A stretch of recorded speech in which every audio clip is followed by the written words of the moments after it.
nos brinde una magistral charla sobre el 15 de septiembre. Vamos a recordar la historia. Fuertes esos aplausos. Bienvenido, Carlos. Gracias por acompañarnos. Un millón gracias de las organizaciones por estar acá y acompañarnos en esta mañana. Buenos días a todos los presentes en este acto sencillo pero de enorme trascendencia para nuestro cantón. Muchas gracias a quienes conforman la mesa principal y mis agradecimientos a los organizadores de este evento por permitirme ser partícipe de esta conmemoración, de esta celebración del 15 de septiembre de 1747, cuando se da la desobediencia de los babenses en contra del rey Fernando VI, evento o hecho que es conocido como la rebelión de los babenses y que para nosotros marca un hito en la historia de reivindicación de los pueblos que estaban sometidos al yugo español. En realidad, el 15 de septiembre de 1747 es un acontecimiento que, si hubiese sucedido en alguna de las grandes ciudades del actual Ecuador, porque sucedió en Baba, que en ese tiempo era una de las principales ciudades de la costa ecuatoriana. El historiador Dionisio de Alcedo, presidente de la Real Audiencia de Quito, nos señala en su libro Historia de la provincia de Guayaquil, Historia y Geografía de la provincia de Guayaquil, nos señala que Baba era el segundo partido más dilatado de Guayaquil después del de Puerto Viejo, teniéndose en cuenta que Guayaquil era todo lo que hoy es la costa ecuatoriana, sección hecha de la provincia de Esmeralda, ¿no? Es importante entonces lo que yo señalaba, que si este acontecimiento hubiese sucedido en Guayaquil, Quito, seguramente sería una fecha de celebración nacional y que todo el mundo estuviera rindiendo la pleitesía que se merecen quienes levantaron su voz de protesta en contra del rey Fernando VI. En realidad, bueno, yo tenía preparado una conferencia, pero creo que mejor voy a continuar, ¿no?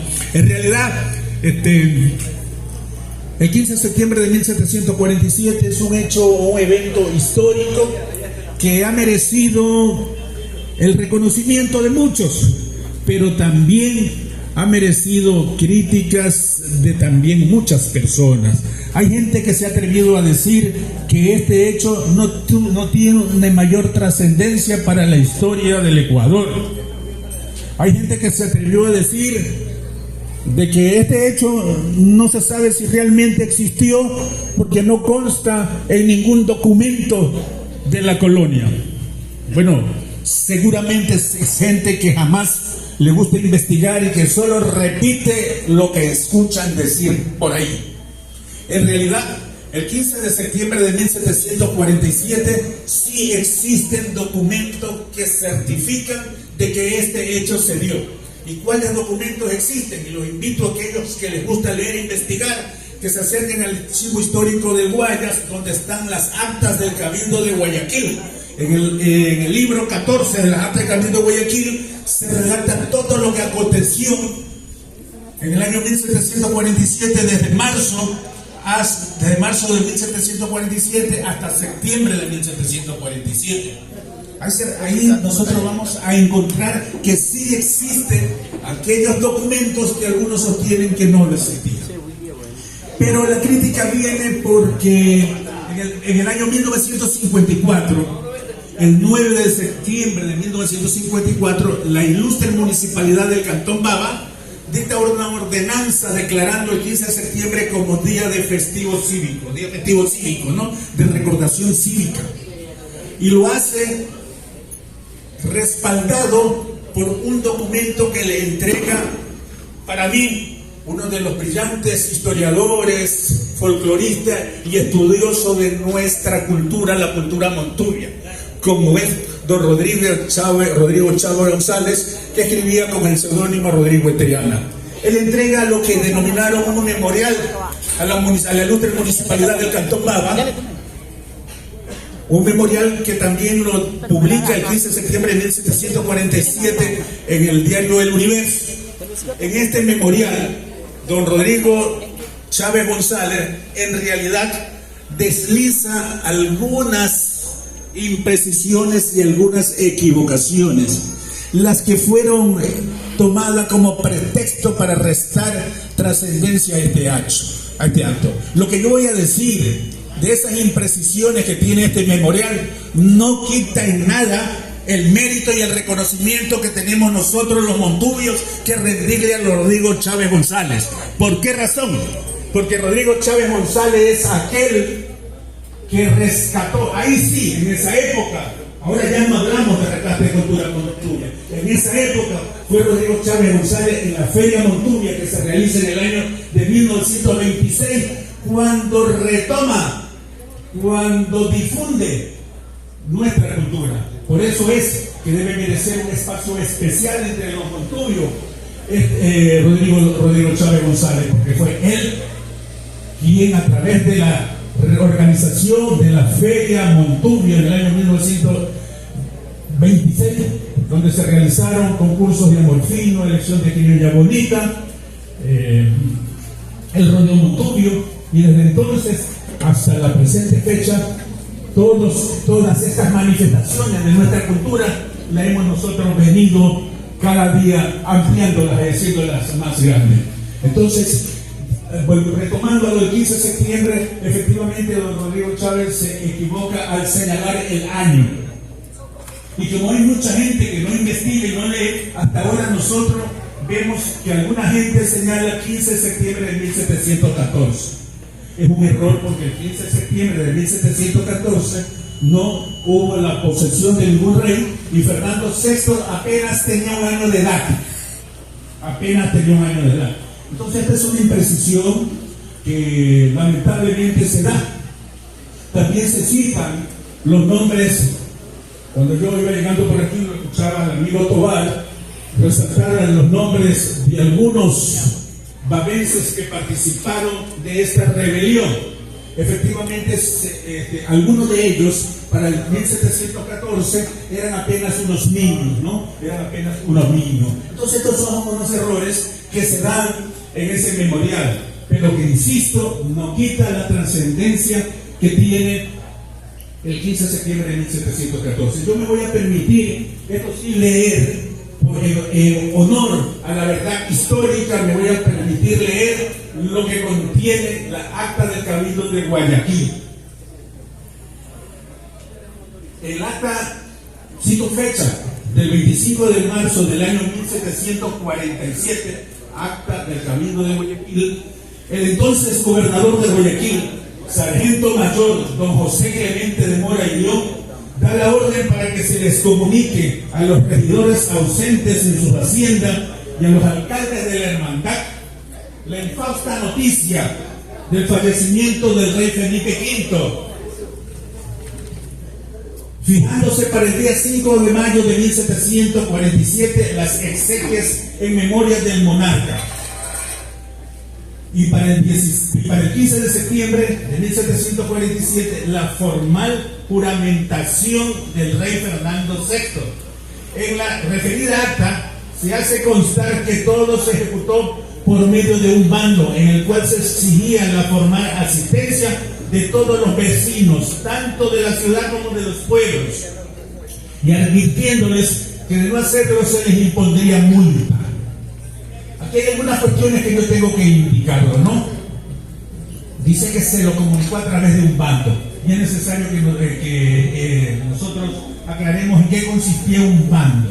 En esa época los bandos eran la forma como comunicaban las autoridades al pueblo sus decisiones, y por lo general la tradición indicaba que estos bandos se ponían en conocimiento de los pueblos, reuniéndolos en la plaza central de cada uno de los pueblos y leyéndoles el bando, posteriormente también pegándolo en sitios visibles.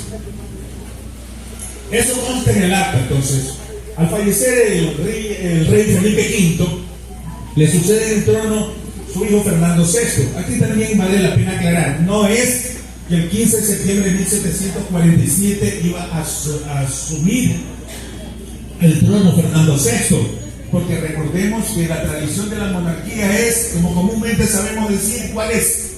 Rey muerto, rey puesto. Falleció su padre e inmediatamente asumió en 1746 Fernando VI.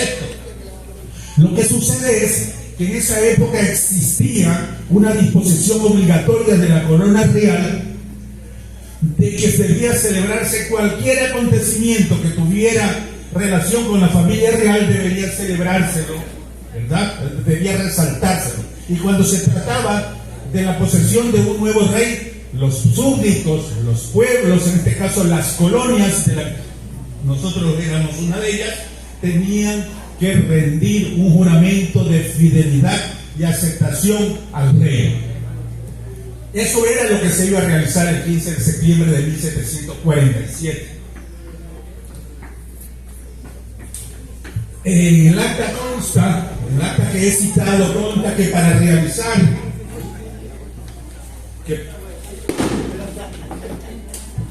realizar tal significativo acontecimiento, el gobernador de Guayaquil envió sendas comunicaciones a las principales autoridades de Baba, Daule, Ojiva y otros pueblos de lo que hoy es la costa ecuatoriana, haciéndoles saber la obligación que tenían todos los moradores de contribuir para los gastos de la celebración, y en especial el que concurrieran algunas personas a rejonear en la ciudad como uno de los números más atrayentes del programa.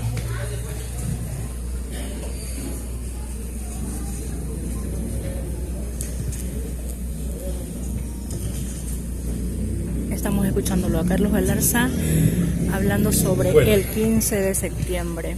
El gobernador, para que cumpla tal objetivo y se traslade a Baba, designó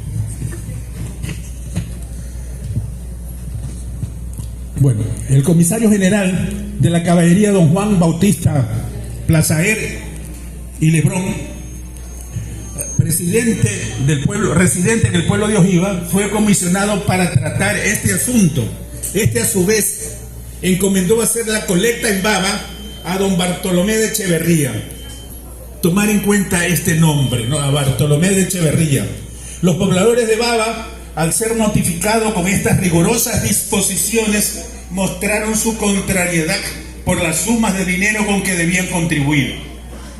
Don Bartolomé de Echeverría informó al señor Plazaer, a través de una carta de fecha 27 de julio de 1747, expresándole su molestia de tener que cumplir con aquel cometido, agregándole no haber obtenido ningún peso, porque dicen los más que no tienen plata y que no dan nada, y que otros dicen que darán si dan los demás, y de otros que no darán ni medio. Y concluye, me parece que poco se sacará porque hay mucha pobreza, añadiendo que entre la plebe hay tanta resistencia que no hay voces con qué significarlo. Eso dice en su carta Echeverría a su amigo Plazaer. Una vez que Plazaer recibe esta carta y es informado del poco éxito obtenido por su amigo Echeverría, se trasladó a Baba y logró reunir a algunos nobles con el objeto de hacer un prorrateo y así poder reunir el dinero necesario para sufragar los gastos de los 8 rejoneadores que debían asistir a las fiestas de Guayaquil. Vano fue su intento, pues el vecindario, de nuevo entre discurso, debates y réplicas, alegaron el no tener dinero suficiente y manifestaron que era limosna para vestir desnudos, pues los rejoneadores eran personas pobres pero muy decentes, y se sintieron ofendidos de lo que expresaron algunos presentes, no quedándoles otra situación que manifestar que no somos limosneros y nos negamos a torear. Cuando hablamos de rejoneadores, estamos hablando de toreros, de las corridas de toros que se hacían en ese tiempo, ¿no? Don Juan Bautista Plazaer escribió el 30 de julio de 1747 una minuciosa carta al gobernador, reseñándole todos los pormenores de sus gestiones, los debates y la mala educación con que se habían comportado algunos bavenses. Entonces el gobernador contesta a Plazaer el 4 de agosto a través de una carta reprochando la mala educación, la discordia y el esparcir voces de poca crianza al negarse y rechazar tan noble contribución. Como es natural, esto trajo como consecuencia que el gobernador, poco acostumbrado a ser desobedecido, se sintiese lastimado, manifestándole a Plazaer que era necesario evitar que prevalezcan la mala crianza, el irrespeto, y que a este hecho lo consideraba como un acto de desobediencia. El propio gobernador califica a este acto de los bavenses como un acto de desobediencia. Si nosotros traemos este hecho al escenario actual, nos parecería como una cuestión en realidad con poca trascendencia. Pero si nosotros vemos este mismo hecho en el escenario de aquella época, donde solamente éramos parte de una colonia que era dominada por el yugo español y que todos lo único que hacían era recibir disposiciones y cumplirlas sin ningún tipo de reparos. Entonces sí tiene trascendencia el hecho de que haya habido un grupo de bavenses que se hayan opuesto a este tipo de imposiciones, de dar contribuciones económicas y de acudir a la ciudad de Guayaquil a prestar el juramento de fidelidad al rey.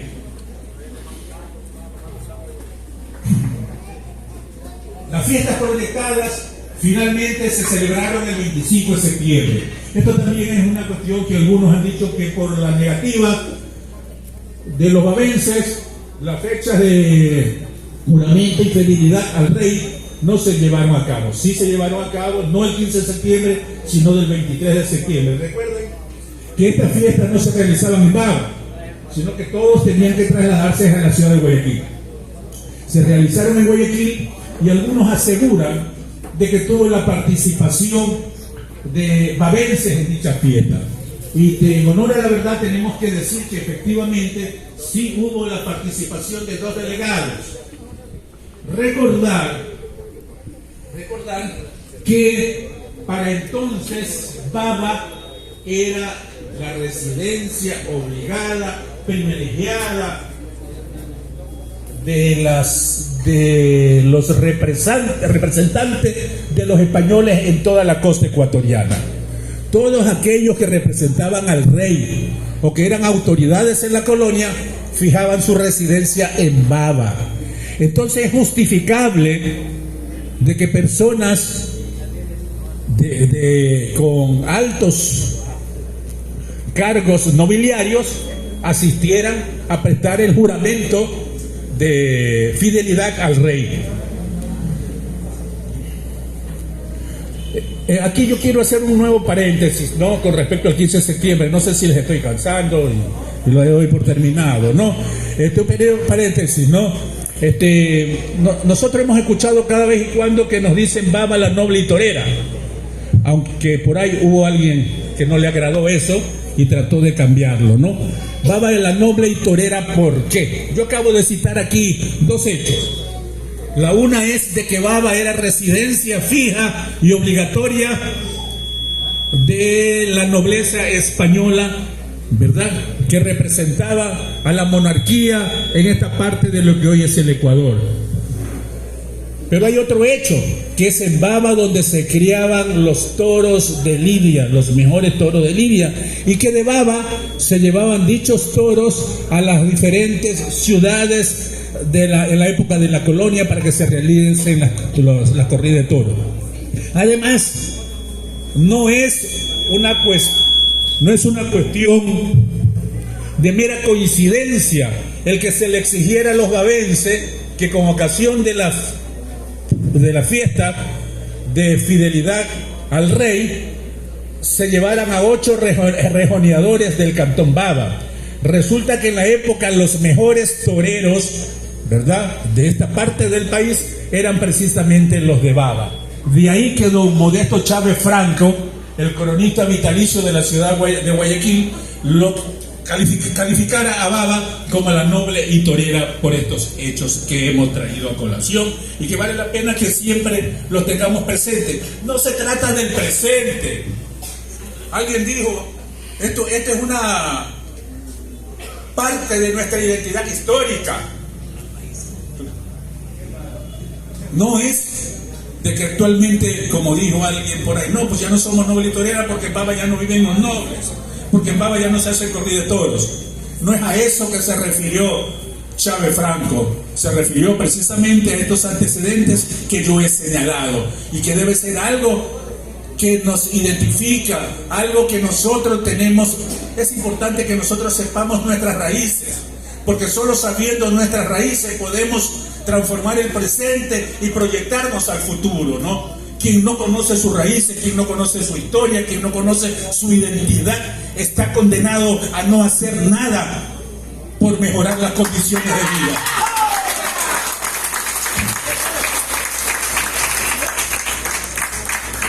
Bueno, en esta primera parte yo he querido traer un poco resumido lo que dice las actas del Cabildo de Guayaquil sobre esta festividad. Pero yo quiero recordar algo de la carta que dirige Echeverría a Plaza R. ¿Sí se acuerdan lo que decía?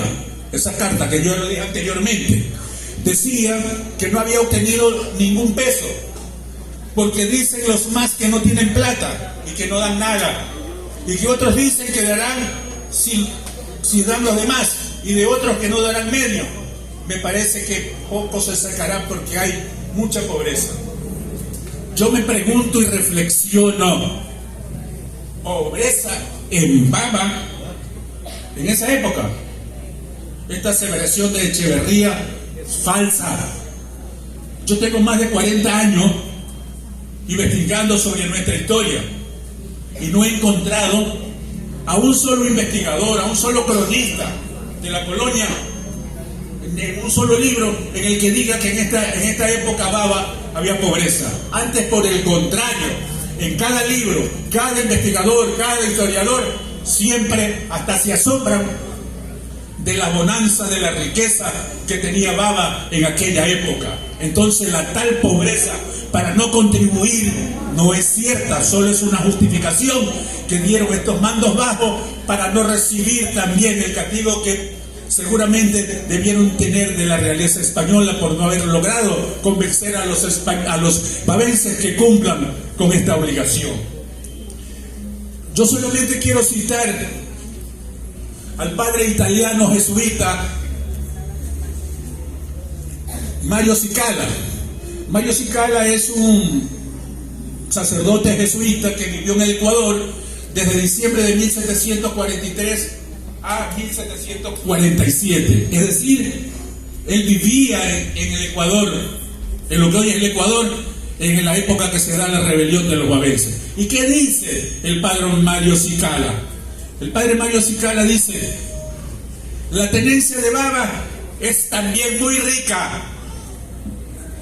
La población, que más bien debería llamarse Ciudad de Baba, está poblada por 8.000 a 10.000 almas y es muy grande y hermosa, totalmente dejando sin un piso, sin ningún argumento a quienes aseguraron que el 15 de septiembre los babenses no contribuían porque había pobreza. Simplemente no contribuyeron porque no nos dio la gana de contribuir y porque estábamos en desacuerdo con este tipo de imposiciones que nos venían desde la corona.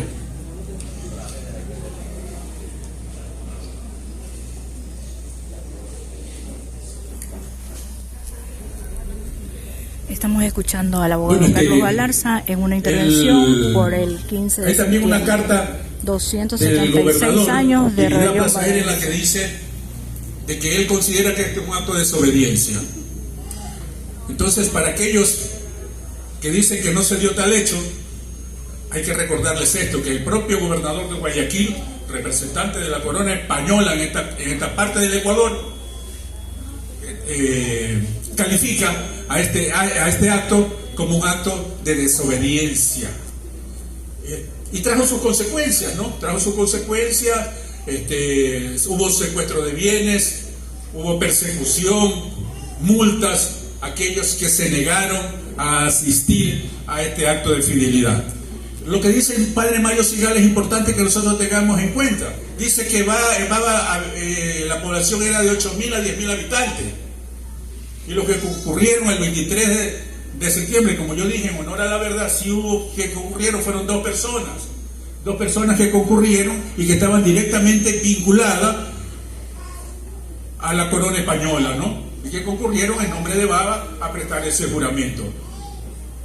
Entonces, es importante, queridos compañeros, que estas fiestas que conmemoramos cada año nos sirvan más que de recordación, nos sirvan de reflexión para lo que estamos haciendo nosotros y para lo que debemos hacer nosotros, que nos sirvan de inspiración para mejorar las condiciones en nuestras comunidades, que nos sirvan de fuente de inspiración para tratar de transformar esta injusta sociedad en la que nosotros vivimos.